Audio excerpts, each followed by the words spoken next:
Bonjour à tous, bienvenue à Presse Kisanto, notre émission débat sur l'actualité à Kisanto et ses environs.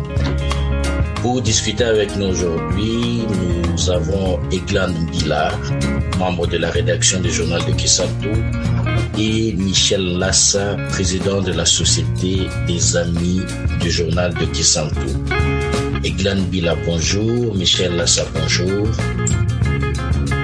Bonjour, monsieur le journaliste. Bonjour, docteur Magloire.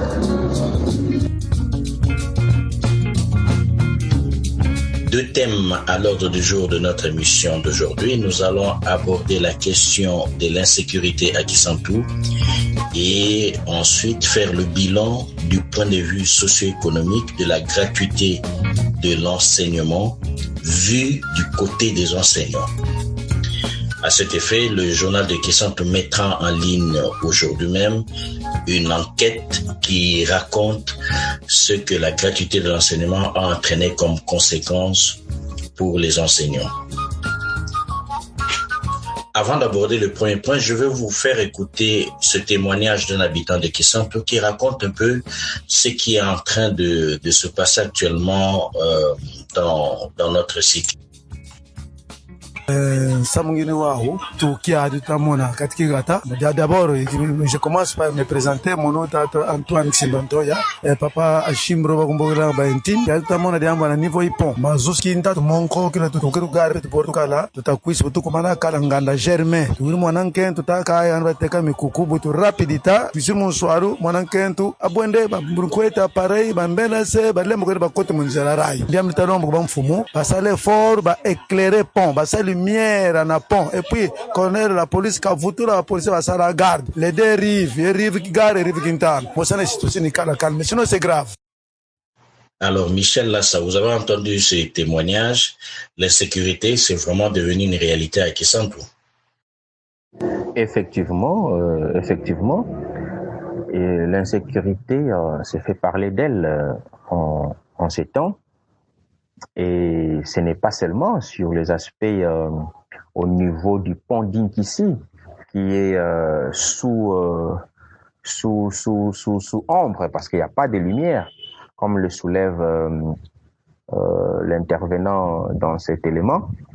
Mais il y a au-delà de cette insécurité dans la rue, sur le pont, aussi des cas de visites nocturnes de bandits à main armée qui attaquent la population. Les cas de vol la nuit se sont perpétrés et c'est là presque 2 ans qu'on n'est plus calme dans cette ville. Ce qui attaque la nuit pour voler, qui volent pendant la journée et on a connu même des cas de morts d'hommes où soit c'est la victime volée qui attaque, qui réplique, ou soit c'est les inciviques qu'on met la main et qui sont molestés jusqu'à mort. On a connu des cas très sévères les 2 dernières années. Est-ce qu'il y a d'autres histoires ou des faits d'insécurité qui vous viennent à l'esprit à l'instant, au-delà de ce que nous avons entendu? Qu'est-ce qui se passe concrètement? Qu'est-ce qui se passe concrètement et qui entraîne ce sentiment d'insécurité à Kisanto? À part les actions que nous connaissons tous, comme vers le pont ici ou encore Genève, il y a eu aussi entrée chez l'ingénieur Flavien Magema, celui de la RCK. Il y a eu aussi des gens qui sont passés vers chez lui la nuit, à 2 reprises même pour essayer un peu de le cambrioler. Et heureusement qu'il était sur place et il a essayé d'intervenir lui-même. Et aussi dans de maisons commerciales, par exemple vers Kimbala, dans de maisons commerciales, il y a aussi parfois des voleurs qui viennent pour essayer un peu de cambrioler, de forcer des portes, parfois même d'aller au toit pour essayer un peu d'enlever les tôles et de voir comment faire pour entrer et voler. Donc ce sont des moments où les gens ont essayé de réagir, d'expliquer la situation. Et d'ailleurs, même dans un endroit où je pars parfois pour vendre, il y a eu une fois les gens qui sont venus pour voler. Heureusement qu'il y a eu quelqu'un dehors pour essayer d'intervenir. Et la personne a été agressée. Il fallait qu'on puisse l'amener à l'hôpital et puis le soigner. Je suis allé même déposer plainte contre l'inconnu à la police, mais jusque-là, je n'ai pas reçu de suite. Mais de façon un peu plus lointaine, donc il y a une année passée, on a connu aussi des cas de visites, de vols nocturnes, des civils comme des éléments de la police, des civils dans le home des étudiants, on en a vu qui sont morts, les victimes se sont vengées. Et on en a vu qu'on a brûlé, on a molesté en Fouki, dans les quartiers Fouki à Kisantu. Les victimes, une fois trouvées par les civils, attrapées, écoutez, ils recevaient leurs sanctions copieuses. Ils allaient même jusqu'à en mourir.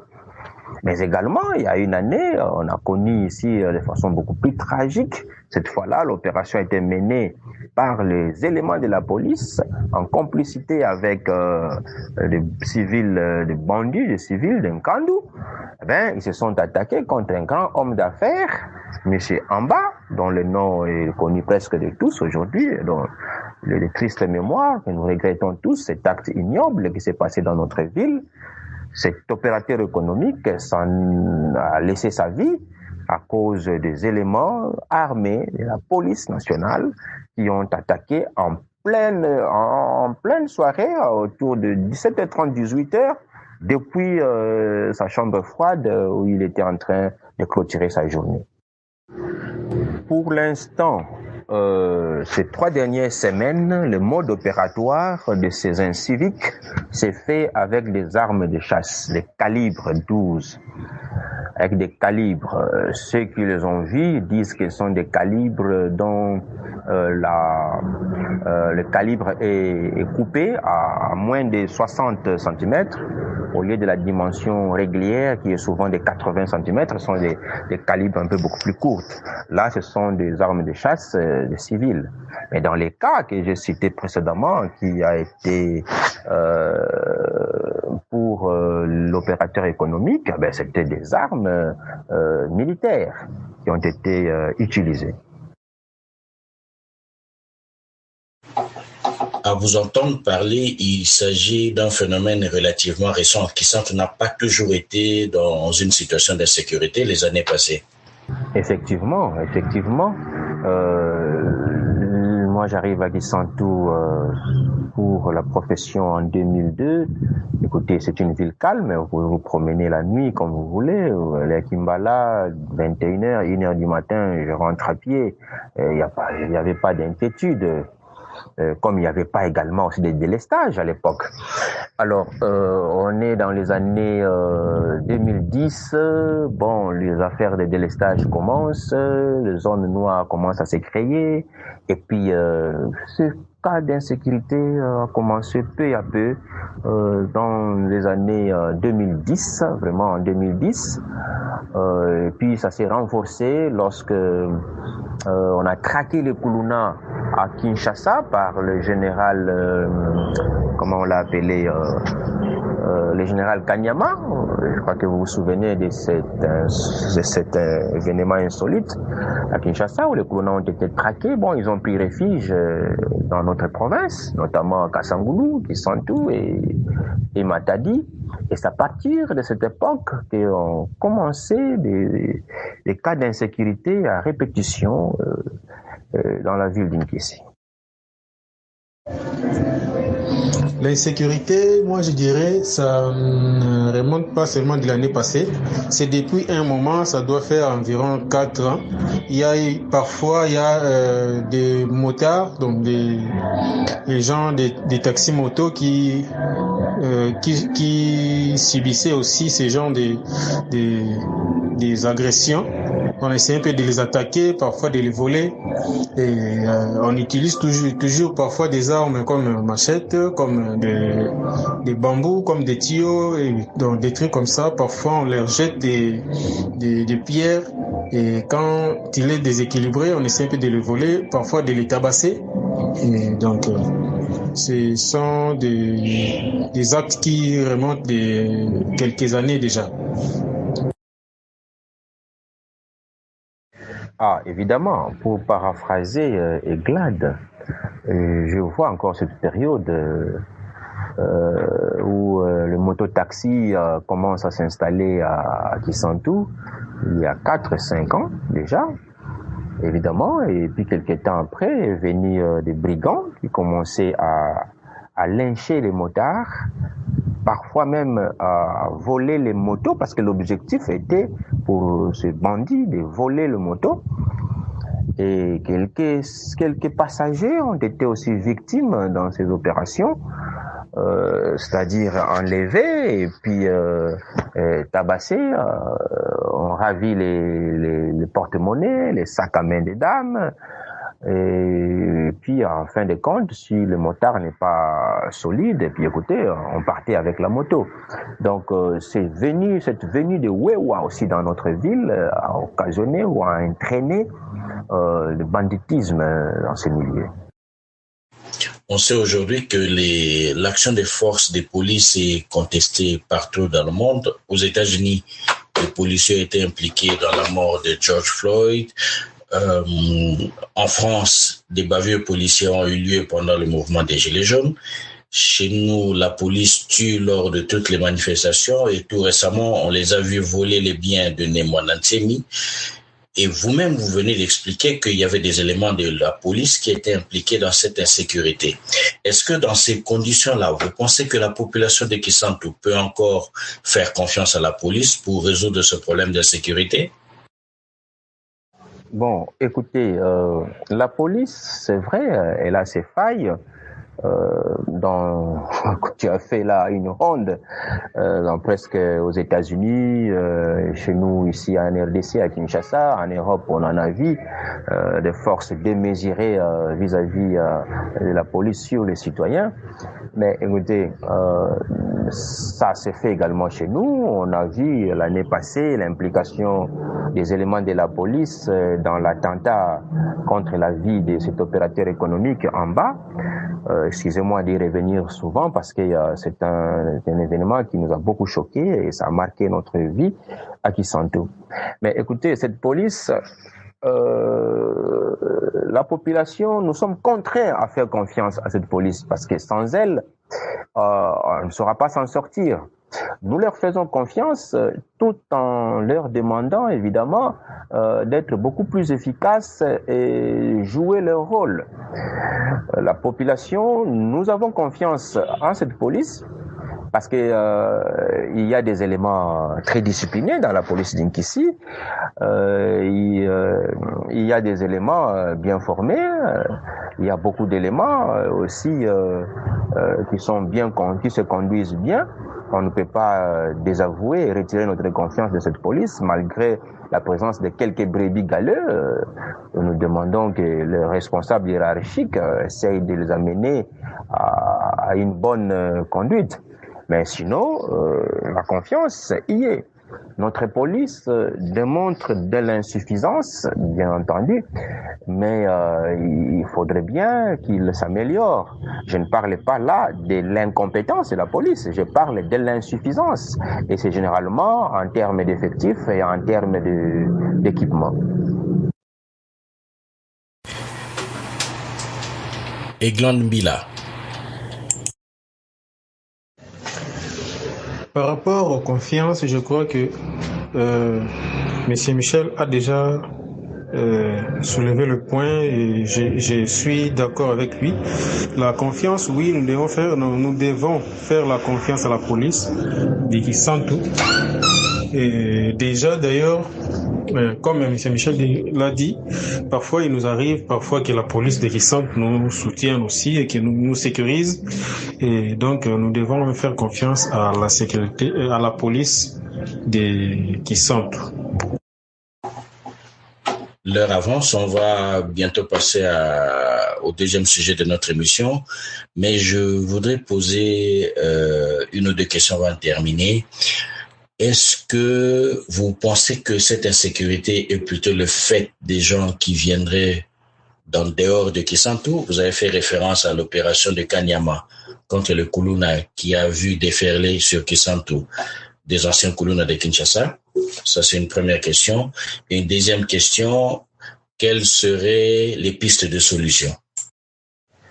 Je dirais que l'origine de toute insécurité, c'est l'insuffisance de la sécurité. Que ce soit d'où viennent ces gens, est-ce qu'ils sont importés ou ils sont des locaux. Mais en tout cas, les deux cas opèrent dans la ville d'Inkissi. Évidemment, vous savez, le phénomène Wewa nous a apporté aussi des personnes, de nouvelles figures ici. Ceux qui ont commencé cette activité au départ n'étaient pas les gens de chez nous ici, à Inkissi. On a compris que c'était des Quinois qui sont venus commencer ce transport ici. Bon, ils avaient fait leur étude de marché, on ne peut pas leur en vouloir de venir. Mais ce que nous devons faire, c'est d'éviter qu'ils trouvent d'occasion pour opérer. Et ne pas trouver d'occasion, c'est l'apanage du comité de sécurité de Madimba qui doit prendre des dispositions et la police qui est l'instrument que ce comité de sécurité utilise. Bon, localement, il y a aussi des natifs, des jeunes gens de Kisantu ici qui opèrent. Parce que dans les cas des attaques armées en Kandu ou sur l'opérateur économique, on a décelé les jeunes gens de Kisantu. Donc, on ne peut pas seulement mettre tout sur ceux qui viennent de Kinshasa. C'est vrai, il y a une vague de jeunes gens de Kinshasa, des ex-Kuluna qui sont entrés dans cette affaire. Mais aujourd'hui, on incrimine, à tort ou à raison, je ne sais pas, mais on a constaté également un groupe de jeunes gens venant de Kinshasa qu'on appelle des Golbert. Ces jeunes gens, évidemment, ils sont venus dans l'affaire de ramasser les ferrailles et puis les acheter par-ci par-là où ils sont déposés, où ils étaient, et ils vont les revendre à Kinshasa.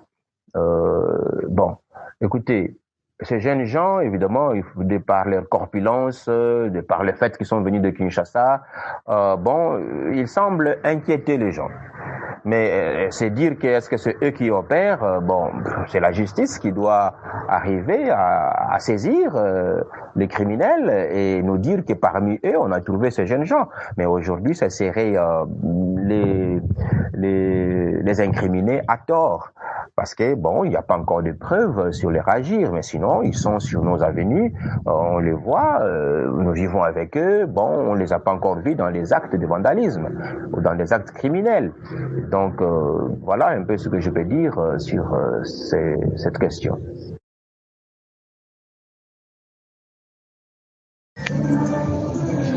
Oui, en grande partie, je crois que l'insécurité qui règne actuellement, qui sont tous, c'est causé beaucoup plus aux gens qui sont venus des autres contrées comme Kinshasa et ailleurs. Mais il y a aussi des jeunes du Congo central qui s'intègrent aussi dans ces genres de magouilles. Par exemple, c'est tous ces jeunes gens qui avant s'intéressaient plus aux champs et allaient aux forêts quand on n'a pas étudié, ou encore quand on n'a pas le temps d'aller à l'école, ou pendant les vacances on allait accompagner le parent au champ. Actuellement, ces jeunes-là ne veulent plus aller au champ. Ils veulent rester en ville, faire comme tout le monde, et surtout si seulement ces jeunes sont allés une ou deux fois à Kinshasa, ils veulent copier ce qu'ils voient à Kinshasa. Ils veulent les copier aussi ici à Kisantu. C'est à partir de ça que l'insécurité ici à Kisantu règne encore davantage.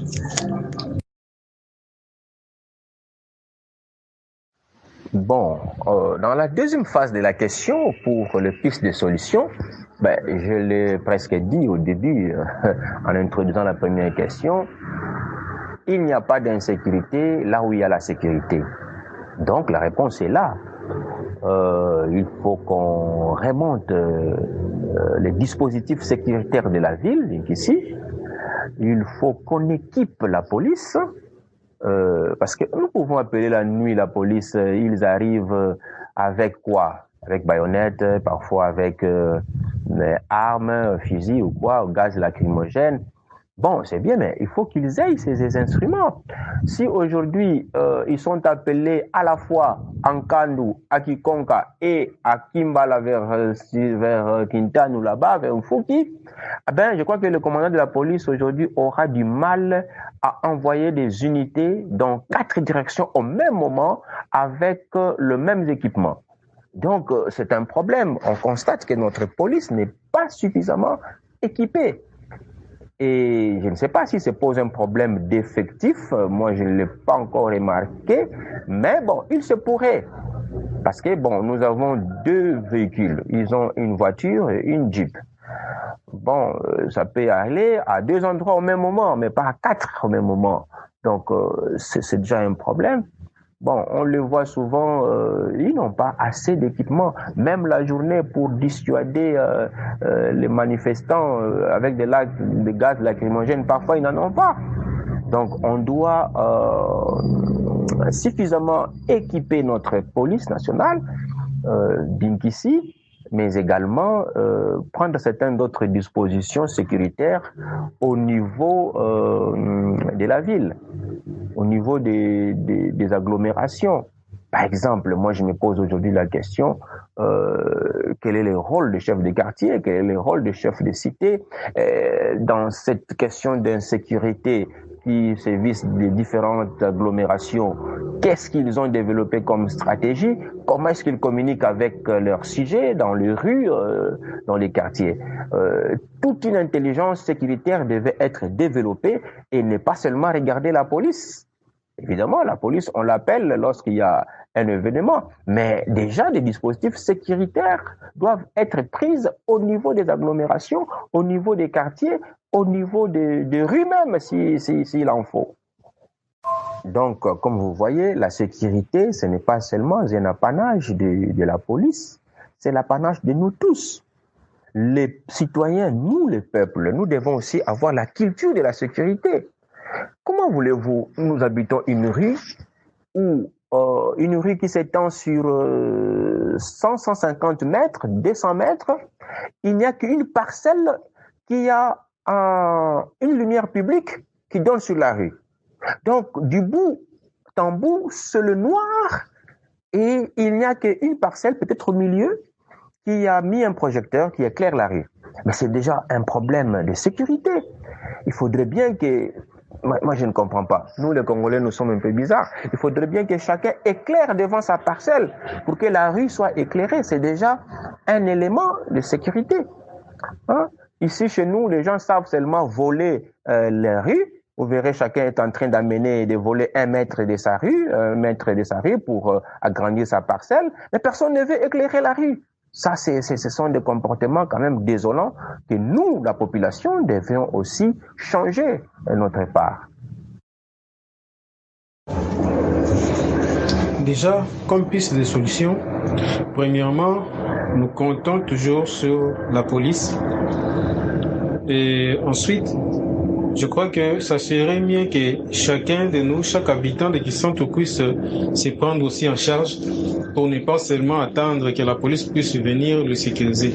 Donc, avoir quelques instruments que nous utilisons souvent pour le salongo, les avoir à la maison dans un endroit où tout le monde peut facilement avoir accès au cas où il y a ces gens de mauvaise foi qui viennent pour cambrioler ou mettre de l'insécurité pour se défendre, surtout dans des maisons. Et aussi, il faut que l'État puisse revoir aussi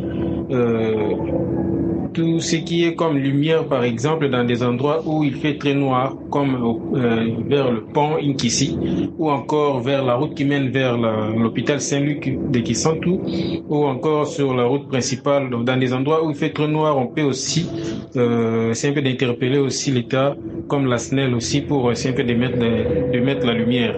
Avant, vers le pont, il y avait des policiers qui sécurisaient aussi cet endroit.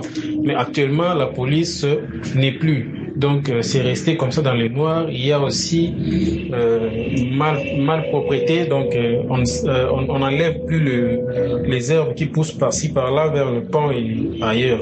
Donc, il faut aussi revoir tout ça pour essayer un peu de trouver une solution sur la sécurité. Par ailleurs, nous saluons le courage et l'organisation des familles qui sont du côté du quartier Genève à la mission. Ils ont déjoué jusque-là 2 fois des attentats de bandits avec des armes. Et leur organisation a fait de sorte qu'ils ont inquiété ces jeunes gens et ils se sont enfuis. Il y a de cela 2 semaines passées, dans le quartier Genève, il y a eu une famille qui a été agressée. Et du coup, lorsqu'ils se sont rendus compte qu'il y avait des brigands qui tentaient d'entrer dans leur parcelle, ils se sont mis à siffler. Et tout le quartier s'est mis à siffler. Et la parcelle qui était victime faisait des tintamars, c'est-à-dire du bruit avec le couvercle, tout ce genre, en sifflant en même temps pour localiser la parcelle qui est agressée. Et lorsque les bandits ont entendu tout ce bruit, ils se sont rendus compte que le quartier est alerté, eh bien, ils se sont enfuis. Voilà un peu le genre d'initiative que doivent prendre le chef de rue, le chef de quartier, au lieu de rester sans rien faire. Voilà la réponse qu'un responsable de quartier me donne. Ben, c'est bizarre. Il ne tente rien par ailleurs. Voilà, un peu là, je félicite le comité des parents dans ces axes de Genève. Et j'invite en même temps les autres quartiers de faire la même chose. Évidemment, chez nous aussi, dans l'Aula, on a commencé à s'organiser de cette manière-là et les sifflets sont distribués et en cas de quoi, les jets de tintamarre avec des couvercles, ce bruit permettra à localiser la famille qui est indexée ou attaquée. Donc voilà un peu une façon aussi de se prendre en charge. Autrement, il y a aussi le numéro de la police qui a été donné par le voie des ondes à la RCK. Le colonel de la police avait donné 2 numéros qui peuvent servir toujours en cas d'attaque, en cas de vol, d'appeler la police et pour autant qu'ils peuvent, la police peut arriver à la rescousse des citoyens. Donc là aussi, c'est une bonne chose que nous possédons comme ça le numéro d'appel du colonel, donc de la police, c'est-à-dire en cas de quoi, on peut alerter la police de venir en secours de la population. Ça aussi, c'est une initiative à saluer.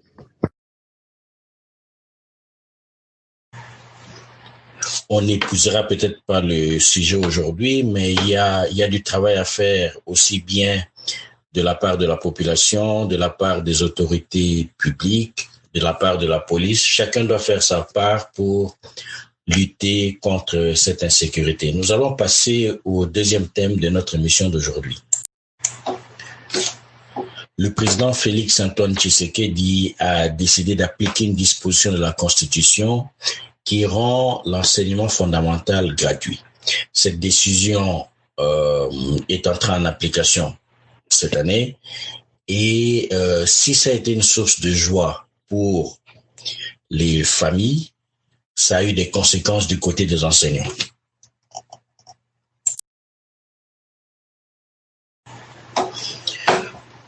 Comment est-ce que la gratuité de l'enseignement a impacté le déroulement de cette année? Est-ce que cela a eu des effets positifs? Est-ce que cela a eu des effets négatifs? Oui, de mon côté, je trouve que l'initiative a été prise très tôt. Eglan Mbila.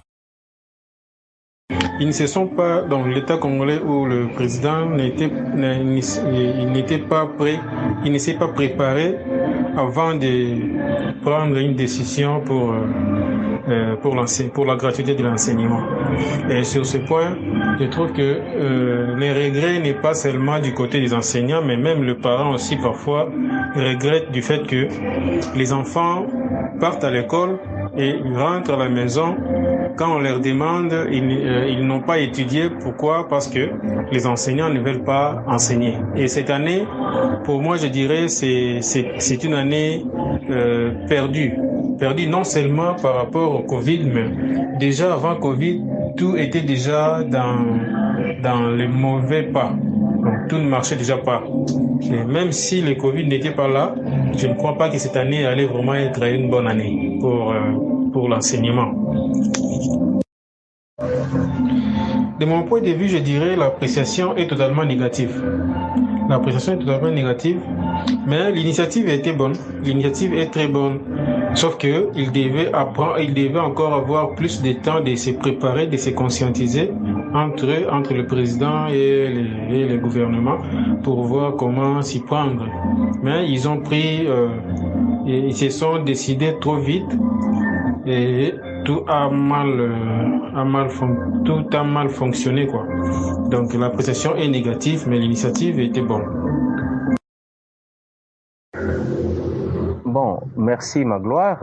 Écoutez, la question sur l'enseignement, bon, ça a coulé beaucoup de salive à Kisantu, et les quelques rondes que nous avons effectuées, parlant avec quelques enseignants, évidemment, à des temps différents, avaient donné aussi des réponses différentes. C'est-à-dire que peu avant la pandémie de Covid qui a été lancée et la suspension des activités de l'enseignement au niveau primaire, secondaire et voire même au niveau universitaire, écoutez, il y avait un avis que l'enseignant avait, qu'il donnait. Ben écoutez, son avis était sur le plan social, que la gratuité était une bonne chose, parce que l'enseignant reconnaît qu'avec la gratuité, on permettrait bien à chaque élève, chaque enfant, d'étudier, d'être éduqué, et ça c'est un devoir de l'État. Mais par contre, les enseignants fustigeaient déjà à cette époque la mise en application de cette mesure de gratuité.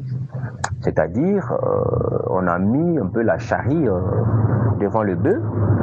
C'est-à-dire, si l'on vise que tous les enfants aillent à l'école, soient éduqués et renseignés, bon, les enseignants trouvent que ce qu'il fallait commencer par faire, c'est d'organiser le fonctionnement des établissements. C'est-à-dire, bien payer l'enseignant, le mettre à l'aise dans des conditions requises pour qu'il garantisse une bonne formation à l'enfant. Deuxièmement, assurer aux établissements les frais de fonctionnement nécessaires qui devaient couvrir les frais que le parent payait, la prise en charge des parents pour permettre à l'école de fonctionner, l'approvisionnement en craie, en matériel didactique, je ne sais pas moi, beaucoup d'autres fournitures de bureaux, tout consort. Donc, l'enseignant a comme l'idée qu'en supprimant la prise en charge des parents, on lui retirait une fourchette qui lui permettait de manger, et à la place, au lieu d'allonger ses mains pour bien manger sur l'assiette qui est un peu à distance, mais son salaire vient plutôt couper sa main, qui ne lui permet plus de bien manger. Donc, c'est-à-dire que l'enseignant trouve qu'on lui a donné un grand travail, c'est lui d'encadrer, d'éduquer maintenant plus d'élèves, parce que plus d'élèves se sont inscrits au cours de cette année scolaire, mais par contre, lui, sa situation salariale n'a pas bougé, et n'a pas été améliorée. Mais néanmoins, en ces temps-là, l'enseignant disait, il y a des enseignants qui m'ont dit, bon, écoutez, nous continuons à enseigner jusqu'à la promesse du chef de l'État, parce que on a demandé aux enseignants d'être beaucoup plus nationalistes et de soutenir la décision du chef de l'État, Félix Tshisekedi, et ils ont dit, bon, d'accord, nous y allons à la condition que la promesse qu'elle nous faite soit réalisée. Et la promesse faite, c'était quoi? Qu'ils prennent patience jusqu'à la mise en route du budget 2020, c'est-à-dire à partir du mois d'avril. Écoutez, la situation pourrait changer pour chacun, et on avait même promis déjà $300 à l'enseignant, et le plus bas, et puis ça monterait pour le licencié et les autres. Donc voilà la situation de l'enseignant. Mais dans la deuxième phase, c'est-à-dire après que soit venu cet état d'urgence, eh bien, écoutez, l'enseignant ne va plus à l'école, les élèves non plus. Eh bien, c'était au mois de mars, ils ont continué à toucher leur salaire d'antan, toujours patient et espérant à la promesse d'avril. Bon, écoutez, là, quelques enseignants que j'ai rencontrés disaient, bon, ils n'avaient pas à dire pendant ces temps, mais ils étaient prêts au mois de mars de reprendre l'école si jamais on levait la mesure sur l'état d'urgence. Ils étaient prêts, en tout cas, ils étaient prêts à reprendre l'école en attendant la promesse du mois d'avril. Bon, peu après la paye du mois d'avril est passée, et puis au mois de mai, j'ai essayé encore de rencontrer quelques enseignants pour savoir leur état d'âme, leur morale après la paye du mois d'avril qui était copie conforme aux payes précédentes. Donc, c'est-à-dire, il faut comprendre, quand je dis la paye, en moyenne, l'enseignant au niveau de l'intérieur à Kisantu ici, le G3, les gradués touchent pratiquement $120, et enfin son équivalent en francs congolais évidemment, une moyenne donc un équivalent de $120, et puis les licenciés ils ont plus ou moins $140, et ainsi que les chefs d'établissement. Donc voilà un peu la situation, et ils espéraient, mais alors une augmentation. Alors comme ce n'est pas venu au mois d'avril, bon, je suis encore allé vers eux au début du mois de mai. Non, au début du mois de mai. Et là, j'ai recueilli un mécontentement réel, parce qu'encore une fois, on les a floués. Encore une fois, bon, écoutez, on n'a pas tenu la promesse vis-à-vis de leur esprit de tolérance et de nationalisme, parce qu'on leur avait demandé de soutenir l'action du chef de l'État, d'être des nationalistes, et ils se sont vus en tout cas floués cette fois-là encore. Mais néanmoins, la situation du pays avec l'état d'urgence, la Covid, la paralysie des activités économiques de la nation, ont essayé aussi, les enseignants n'ont pas perdu ça de vue, ils ont essayé de mettre un peu de l'eau dans leur vin.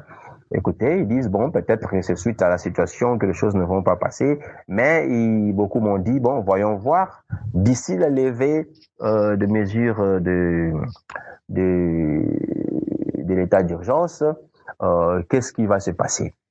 Alors, j'ai essayé de poser des questions à certains, s'agissant, si jamais au mois de mai ou de juin ou de juillet, on reprenait l'école, quelle serait leur position? Ben, écoutez,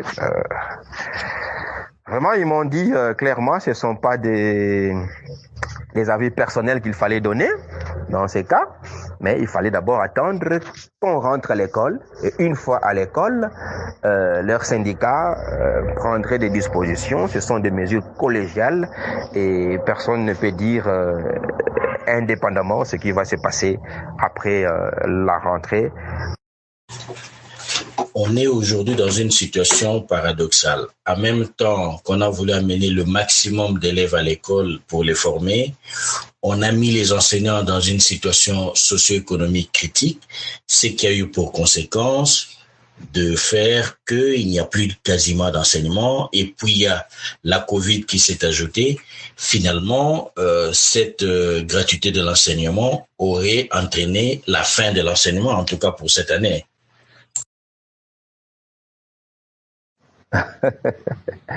Magloire. Bon, écoute, en fait, la parade d'aujourd'hui, c'est la Covid.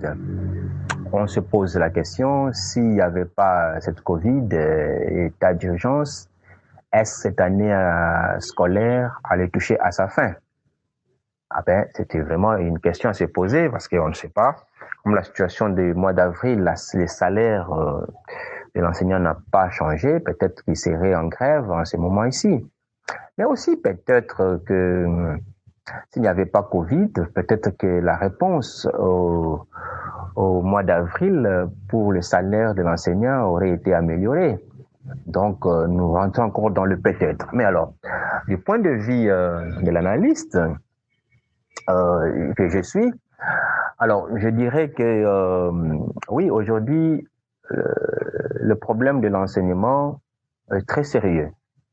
Comme tu as dit au départ, on a voulu que tous les élèves, tous les enfants soient à l'école, mais on n'a pas préparé les conditions sociales et les conditions professionnelles de l'enseignant ou de l'école pour recevoir tous les élèves. Parce que aujourd'hui, même si on améliorait les salaires, tant peu soit-il, et que les enseignants se mettaient d'accord, motivés de répondre le travail, il y aurait encore un autre problème, celui du fonctionnement des établissements. Il faut maintenir. Le fonctionnement des établissements, ce n'est pas peu de choses. Dans le budget des établissements, ça compte aussi pour beaucoup. Il faut maintenir les locaux, il faut maintenir les bibliothèques, là où il y en a encore. Il faut maintenir les fournitures, le matériel didactique, le renouveler chaque année, chaque trimestre parfois. Ça demande des moyens. Est-ce que le budget de l'enseignement a prévu tout cela pour l'année scolaire en cours? Je ne pense pas. Donc là encore, c'est une difficulté. Et le problème n'est pas seulement aussi à ce niveau-là du fonctionnement de l'école, mais les problèmes se posent également au niveau de la capacité d'accueil des écoles. Quand vous dites gratuité de l'enseignement, ben, ça veut dire tous les enfants à l'école. Ben, ça signifie des écoles avec des normes pour recevoir ces enfants. Ce ne sont pas les mêmes écoles seulement qui doivent continuer à fonctionner. Une école qui recevait déjà 50 élèves dans une classe, en 3e primaire, eh bien, vous dites gratuité de l'enseignement, et maintenant, ils inscrivent jusque, les enfants sont venus, on ne doit pas refuser. Maintenant, ils sont à 80 dans la même classe, ils sont assis à 3 sur un pupitre, n'est-ce pas? Alors, vous voyez, vous parlez de la quantité de l'enseignement ou de la qualité de l'enseignement. Donc, beaucoup d'élèves à l'école, mais peu de qualité de l'enseignement. Parce qu'un maître ne peut pas enseigner une petite classe qui a une capacité de 36 élèves, mais lorsque les élèves ils sont à 80, eh bien, écoutez, c'est toute une affaire. C'est une affaire de la qualité de l'enseignement qui se perd. Même si cet enseignant est motivé, on lui paye ses $300 promises, bien sûr, mais dans l'auditoire, dans la salle de classe, il a 80 pour une classe de 40 élèves. Eh bien, écoutez, il faut se poser la question si c'est l'argent qui va travailler ou c'est l'enseignant. Mais dans quelles conditions ergonomiques va-t-il le faire et dans quelles conditions didactiques va-t-il le faire? Donc, il y a beaucoup de questions qui se soulèvent autour de cette gratuité. C'est dire par ailleurs qu'on devrait commencer par construire des écoles officielles, construire de nouvelles écoles pour recevoir tous les enfants. Tous les enfants. Gratuité de l'enseignement, oui, mais est-ce que tous les enfants vont à l'école? Je pense non. Il n'y a qu'une seule façon de le faire. Moi, j'ai un thermomètre pour vérifier si tous les enfants vont à l'école. C'est-à-dire, je sous-entends qu'entre 8h et 12h, tous les enfants sont à l'école. Donc, quand je me promène dans les rues, je ne dois pas voir les enfants à l'âge de scolarité. n'est-ce pas, à l'âge préscolaire, je ne dois pas les trouver dans les rues. Bon, si j'en trouve et que je pose la question, il faudrait que cet enfant me dise, écoutez, nous sommes de la vacation après-midi, tour à midi. Donc, sinon, alors, tant qu'on rencontrera les enfants de l'âge de 6 au-delà, dans les rues, entre 8h et 12h30, ça signifie que la gratuité n'a pas répondu à son objectif d'envoyer tous les enfants à l'école.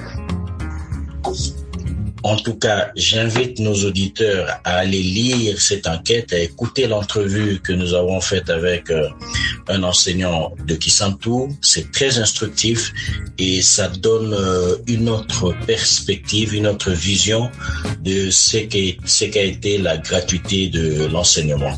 Je ne sais pas si Eglan Bila a encore une réaction, sinon nous allons terminer notre émission. Oui, de mon côté, je dirais simplement que l'État comorien doit revoir cette décision et réfléchir surtout du côté du salaire des enseignants, s'il faut régulariser ou égaliser les salaires pour que les enseignants puissent se retrouver et donner le meilleur d'eux pour l'avenir de la jeunesse congolaise. Je rappelle l'adresse du journal de Kisantu, c'est www.journaldekisantu.com. Cet après-midi sera mise en ligne notre enquête sur la gratuité de l'enseignement du point de vue de ses conséquences socio-économiques sur les enseignants. Une enquête passionnante. Je vous le conseille vivement et je vous conseille de lire et de partager là-dessus. Était avec nous aujourd'hui pour Presse Kisantu, Eglan Bila de la rédaction du journal de Kisantu et Michel Lassa, président de la Société des Amis du journal de Kisantu. On se retrouve la semaine prochaine pour débattre de l'actualité. En attendant, prenez soin de vous et à bientôt.